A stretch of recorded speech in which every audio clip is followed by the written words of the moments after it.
Hello everybody, I am Pamela Cece. Today's talk is about depression and anxiety from a lot of personal experience.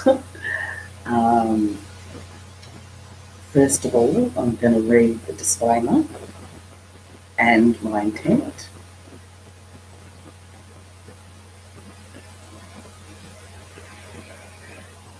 Anything I share comes from pure intent, personal experience,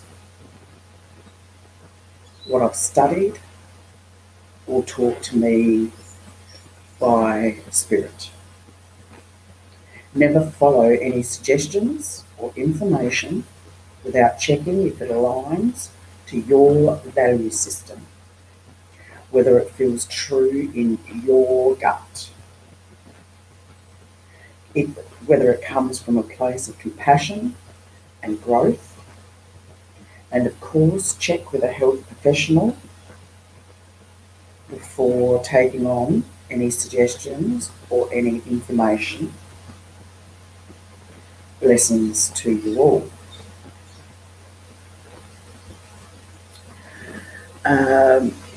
So often it's very confusing to work out why we go into these cycles of depression and anxiety, and you just feel like you get triggered, you start spiraling down. You tend to recognise a few patterns, but it's like walking around with dark sunglasses on. You can't quite see the way out. So today's video and sharing is about simplifying depression and anxiety a bit, so you can learn to navigate through a bit more. First of all, again, this is all said with compassion. I've been there.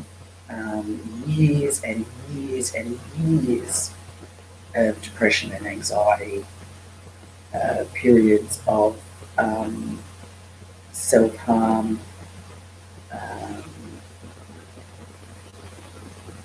suicidal, the whole bit. Now, I'm not going to go into great detail.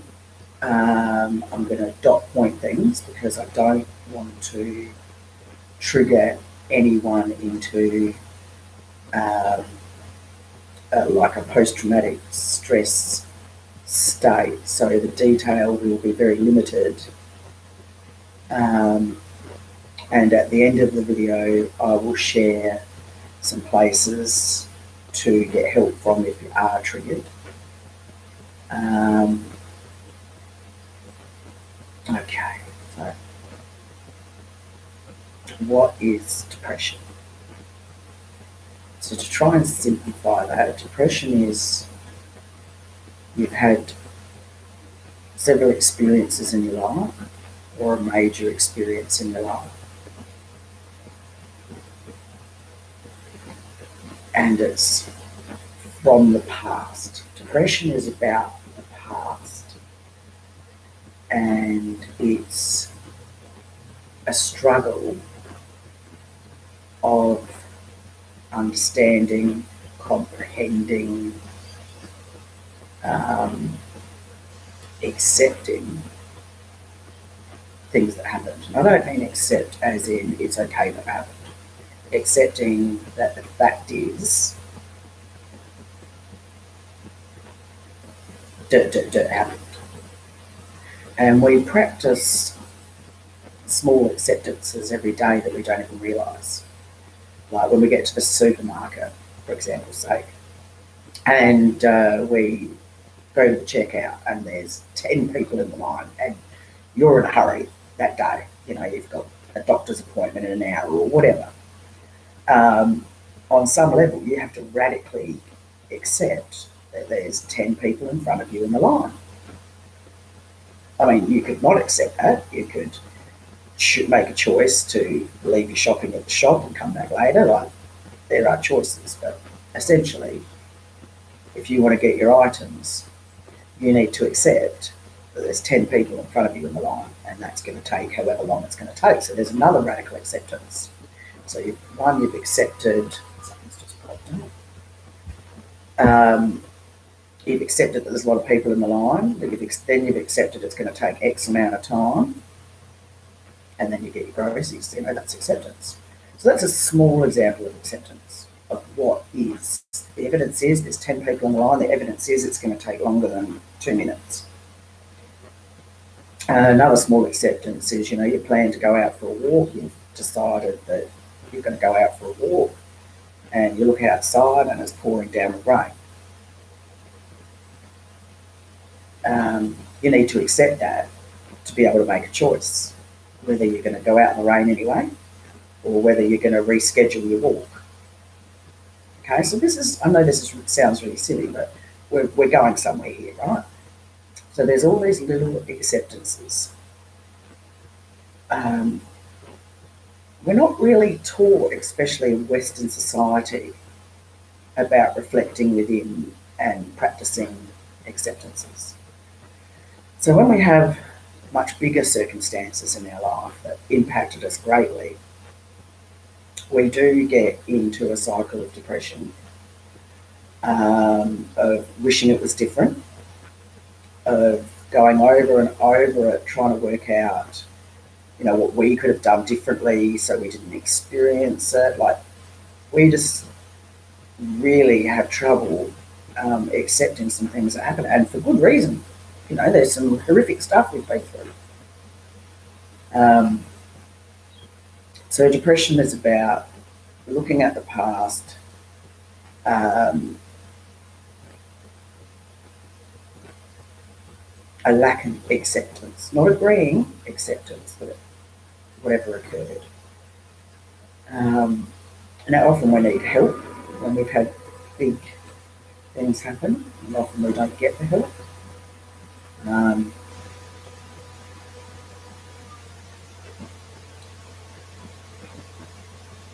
And it's just about, depression's about rehashing things and wishing they were different.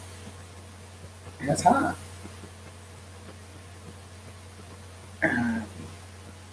Wanting things to be different than what they were creates great suffering. The other thing that caused the greatest depression for me was I couldn't grasp how people that I was meant to trust and be the closest to me loved me, and some family members did some pretty horrific things. And when it happens to you as a young child especially, your perception and your ability to grasp what's happened, you internalise it. Your perception is distorted. You can often blame yourself. If it's something that's happened a few times, you can think you did something to cause it, all of that stuff, and it's just not true. Wrong is wrong. Against someone's will is wrong. Any level of abuse, whether it's, continual verbal abuse to the extreme physical, it's all wrong.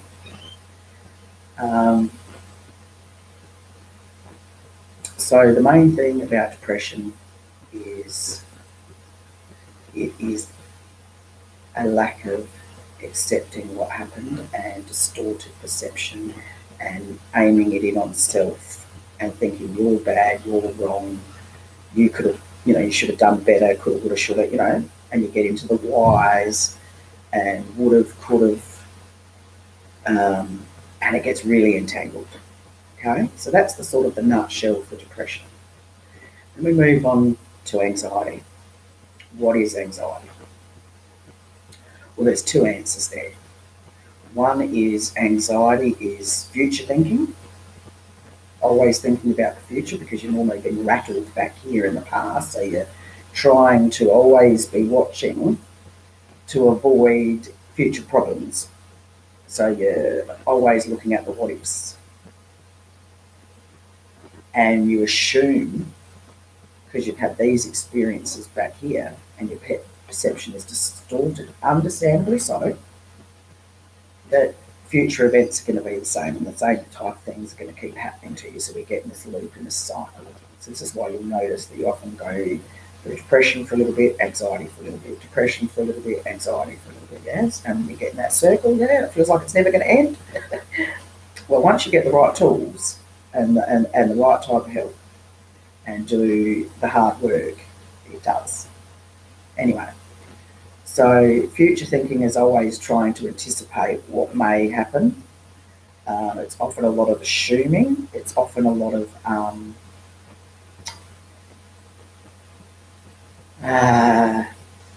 projecting, assuming, mistakes in thinking, because things back here weren't sorted, and that's okay. Be kind to yourself. We don't know any different till we know.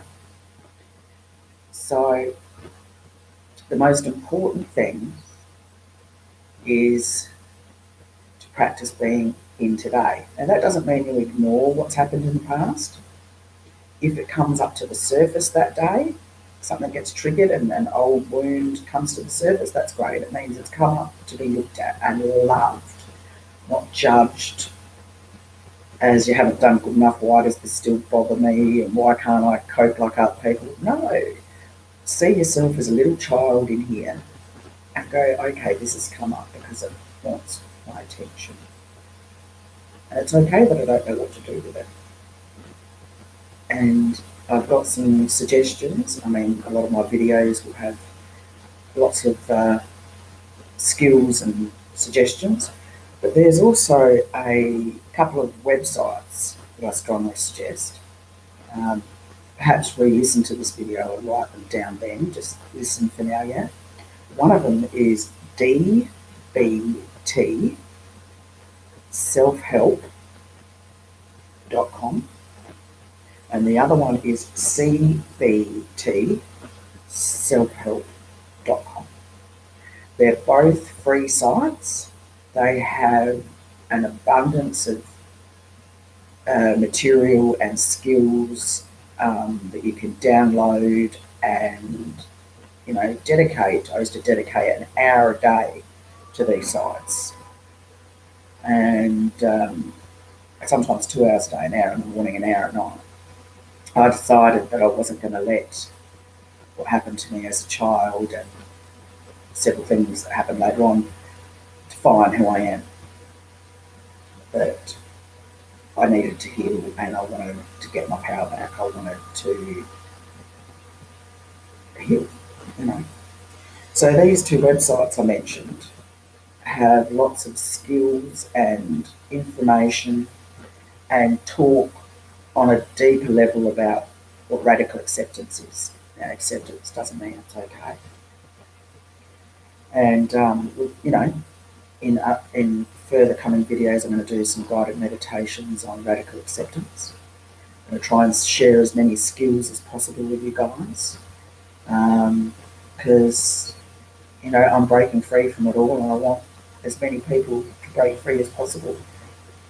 And in the last couple of years, especially the last 6 months, I've had to face a lot of stuff.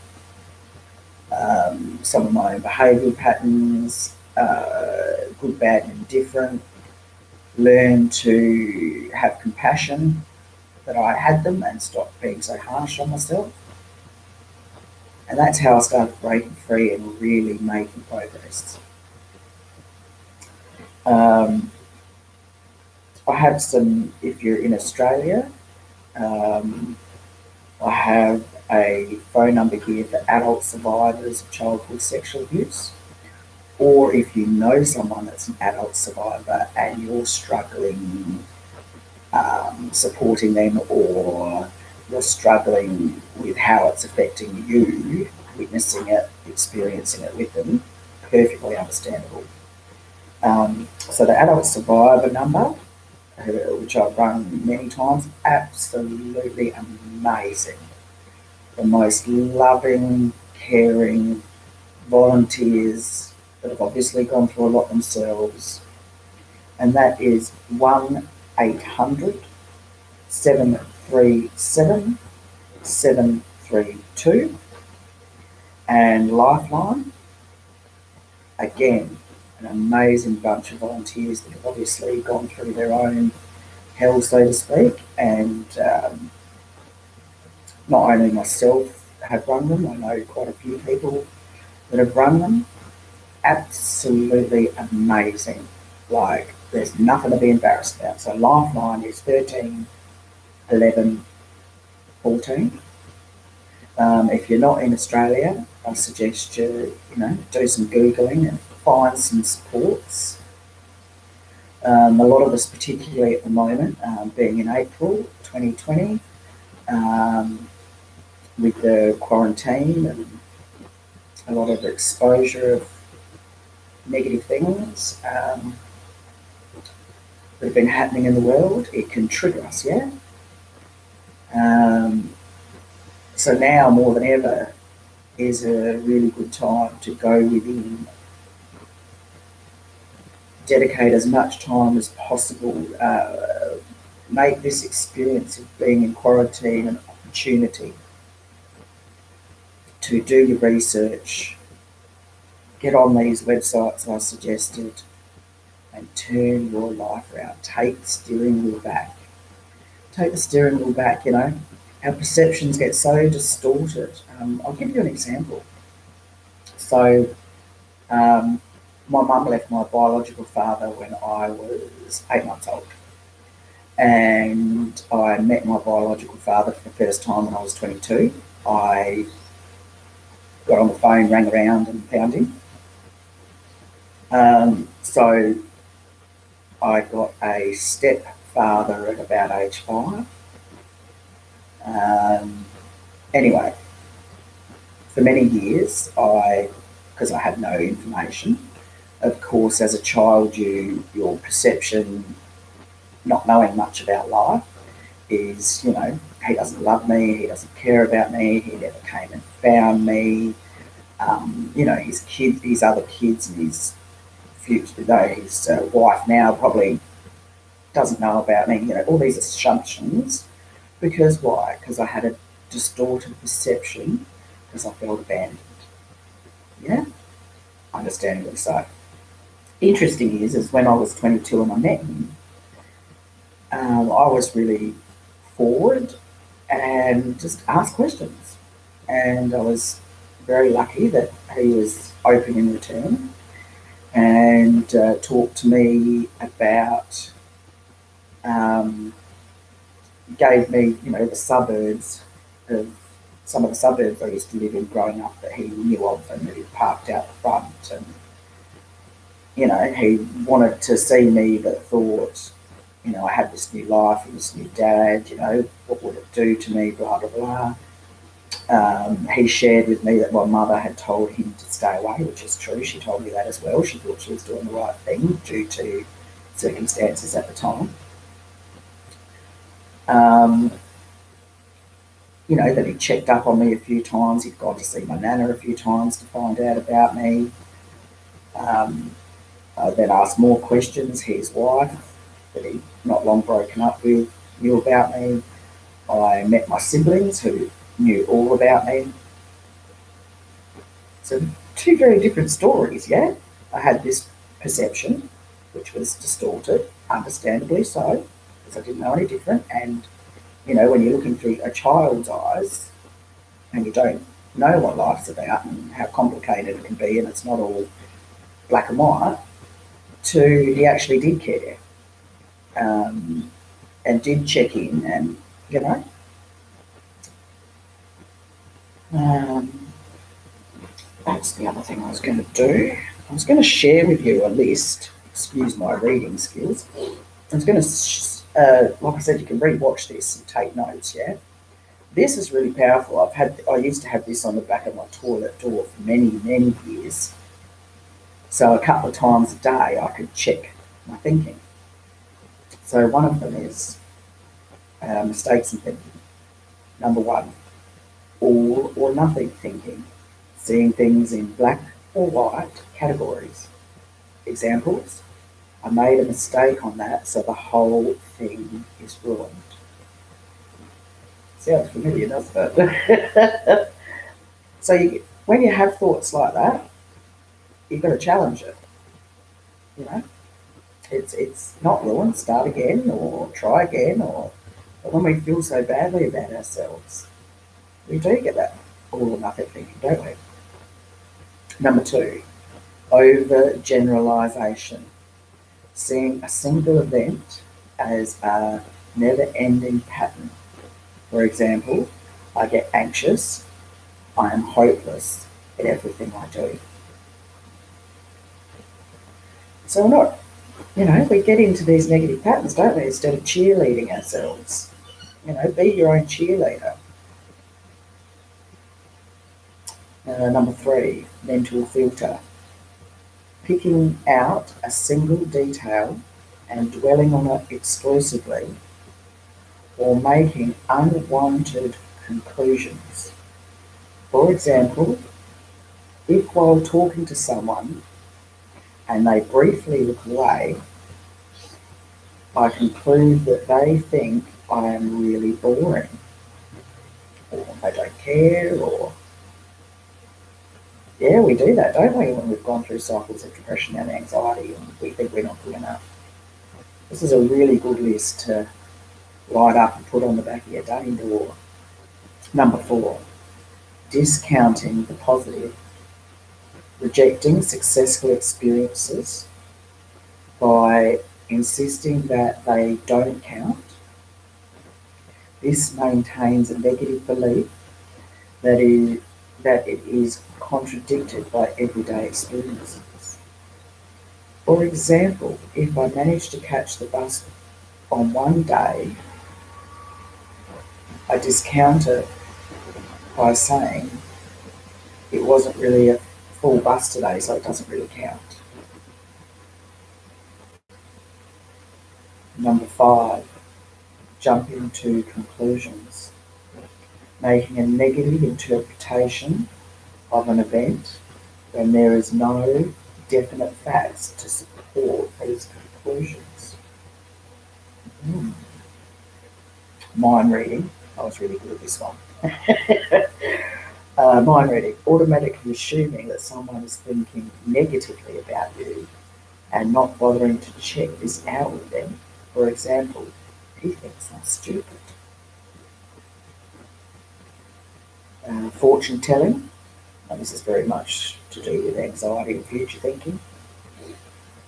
Fortune telling. Anticipating that things will turn out badly and being convinced that this prediction is an already established fact. For example, I will make a fool of myself and they will laugh. And you haven't even done it yet. Like, how good are we at this? Magnification or catastrophizing or minimisation. Exaggerating the importance of your mistakes and shrinking the importance of your desirable qualities. Emotional reasoning, assuming the negative emotions necessarily reflect the way things really are. For example, I feel bad, therefore people think I am performing badly. Next one, the should statements. I was the king of this. Motivating oneself with shoulds, musts, orders, or bloody order. Example, I should be able to understand this the first time that I read it. Directing should statements at oneself generates a feeling of guilt and worthlessness. And last one, personalisation and I can't even say that word, dyslexic. Seeing oneself as the cause of some negative external event, for which in fact you are not primarily responsible for. For example, I always bring bad luck. I made them upset. So a lot of these mistakes in thinking is like you are driving a bus and in the back of the bus is like this big filing cabinet of all the things you've ever experienced, all the things you've ever experienced, all the things that your culture's taught you. So I call it conditioning, yeah. Society, culture, religion, all of that. And it's all in the back of the bus. It's all in the filing cabinet. But I call it like the monsters on the bus, yeah? And so you're driving your bus in your day and someone says something. And what happens in a little bit of a second is your computer brain goes straight back into the back of the bus, goes through the filing cabinet, picks up the closest association that's similar to what you're perceiving in your current reality, and goes, yeah, they look the same, right? And you react. You're triggered.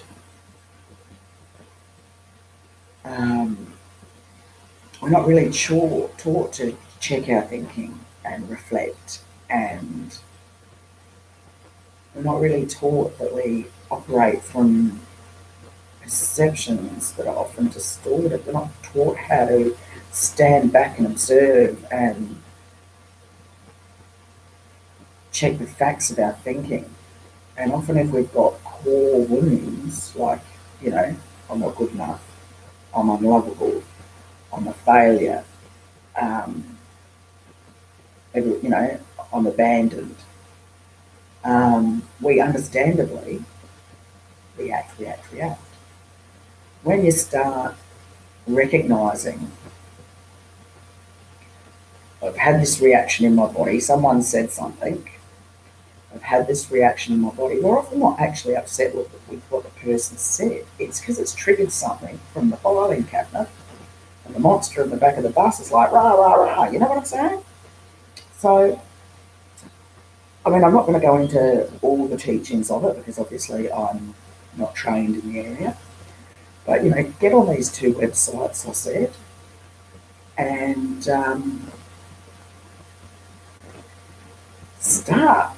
You're going to be blown away when you realise it can be more simplified and that it's understandable that you've thought the way you've thought. And you'd be surprised what being your own cheerleader can do and getting the right help. If you're in Australia, if you can go to your local GP and get them to help you find therapists that specialise in DBT therapy or CBT therapy. It's very different to other therapies. You don't go in and start rummaging around and digging up all your pain and then after the session you leave and you've just been there. DBT is and CBT is, okay, today I'm going to my session with my therapist, and today or this week I've been struggling with my relationship with blah blah. And so once the therapist has taught you about what your core, helps you work out what your core belief is and why your perception is the way it is, then you can sort of break it down and work out why you're reacting the way you're reacting, or are you not setting up boundaries and you're letting someone be abusive to you and you don't even realise it. CBT and DBT is about dealing with what's at the surface at the moment. It might trigger something from the past, so you can deal with that in that week. But you don't go digging and bringing it all up at once, Impossible to, been there, done that, doesn't work. So soon I'm going to come on with some more videos that'll be titled, radical acceptance skills or meditation. So look out for them. Please subscribe, like and share this channel to anyone that you think it would be helpful for. And I'm just going to write in the comments while I'm here. CBT. Oh, should be self-help. Oh, no, CBT. Self-help.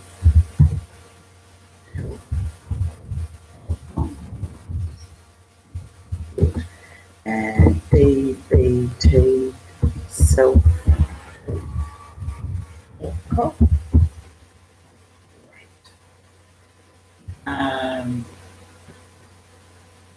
Well, I think that's enough for today. bit of sharing with you. I'll go into some of these things that I've talked about today on deeper levels another time. I just wanted to sort of, I really feel that people really need to know what works. And, you know, I'm 46 this month and didn't find CBT or DBT till 10 years ago. So I suffered for many years before finding this. And if you're willing to put in an hour or two a day, you'll be a different person in 12 months, and it's so worth it. So worth it.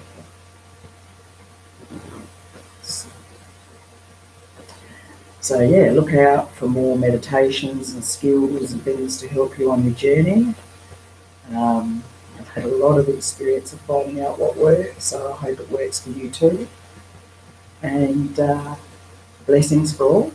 Oh, that's the other thing I wanted to put on there is I have a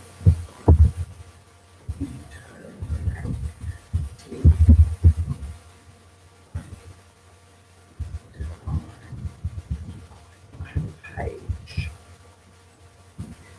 that